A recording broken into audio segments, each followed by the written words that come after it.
नागपूर केंद्र आहे. ऐकूया ठळक मराठी बातम्या. आकाशवाणी नागपूर, हेमांगी कुलकर्णी आपल्याला ठळक बातम्या देत आहे. नागपूर कृषी उत्पन्न बाजार समितीला राज्य सरकारनं राष्ट्रीय महत्त्वाचा बाजार असा दर्जा बहाल केला असून याबाबतची अधिसूचना जारी करण्यात आली आहे. या निर्णयामुळे नागपूरचा कृषी बाजार देशातील प्रमुख व्यापारी प्रवाशाशी थेट जोडला जाणार असून विदर्भातील शेतकऱ्यांना व्यापक बाजारपेठ उपलब्ध होणार आहे. मुख्यमंत्री देवेंद्र फडणवीस यांच्या सूचनेनुसार आणि पालकमंत्री चंद्रशेखर बावनकुळे यांच्या पाठपुराव्यामुळे पणन मंत्री जयकुमार रावल यांनी हा निर्णय घेतला. तसंच बाजारातील वादांचे 3 दिवसात निवारण करण्यासाठी विशेष फास्ट ट्रॅक यंत्रणाही स्थापन करण्यात आली आहे. प्रधानमंत्री सूर्यघर मोफत वीज योजनेत महाराष्ट्राचा देशात सर्वोच्च कामगिरी करणाऱ्या 5 राज्यांमध्ये समावेश झालाय. केंद्रीय नवीकरणीय ऊर्जा मंत्री प्रल्हाद जोशी यांनी याबद्दल महाराष्ट्राचं अभिनंदन केलंय.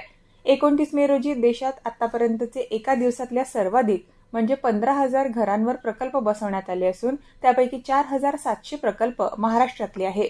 दिल्लीतल्या एका न्यायालयानं नीट पेपरफुटी प्रकरणातल्या 5 आरोपींच्या न्यायालयीन कोठडीची मुदत 15 जूनपर्यंत वाढवली आहे. मांगीलाल खाटीक, विकास बिवल, दिनेश बिवल, यश यादव आणि धनंजय लोखंडे यांचा यात समावेश आहे.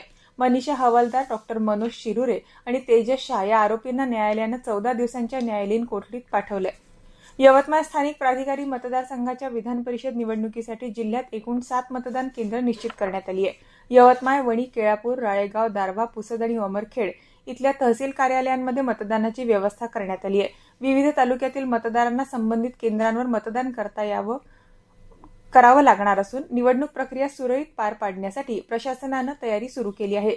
तसंच निवडणूक अधिकारी आणि कर्मचाऱ्यांचे प्रशिक्षण 12 जून रोजी आयोजित करण्यात आलंय. एसटी बस उशिरा सुटल्यास संबंधित अधिकारी किंवा कर्मचाऱ्यावर तात्काळ कारवाई केली जाणार असल्याची माहिती परिवहन मंत्री प्रताप सरनाईक यांनी दिली. सगळ्या बस नियोजित वेळेपूर्वी फलाटावर असाव्यात. तसंच तिकीट वितरण वेळेत व्हावं. विशेषतः पहाटे 5 ते सकाळी 10 या कालावधीतल्या सर्व बस फेऱ्या नियोजित वेळेवर होतील याची विशेष दक्षता घ्यावी असे निर्देश सरनाईक यांनी काल या संदर्भातल्या बैठकीत दिले. नैऋत्य मोसमी पाऊस उद्यापर्यंत केरळम इथं दाखल होण्याची शक्यता हवामान विभागानं वर्तवली आहे. लक्षद्वीप, केरळम, तामिळनाडू आणि बंगालच्या उपसागर परिसरात उद्यापासून मोसमी पाऊस पुढची वाटचाल करेल असा अंदाज हवामान विभागानं वर्तवलाय. दरम्यान राज्यात काल चंद्रपूर जिल्ह्यात ब्रह्मपुरी इथं सर्वाधिक 43.3 सेल्सिअस इतक्या कमाल तापमानाची नोंद करण्यात आली. याबरोबरच हे ठळक बातमीपत्र संपलं. या पुढील ठळक बातमीपत्र 11:57 ऐकता येईल. नमस्कार.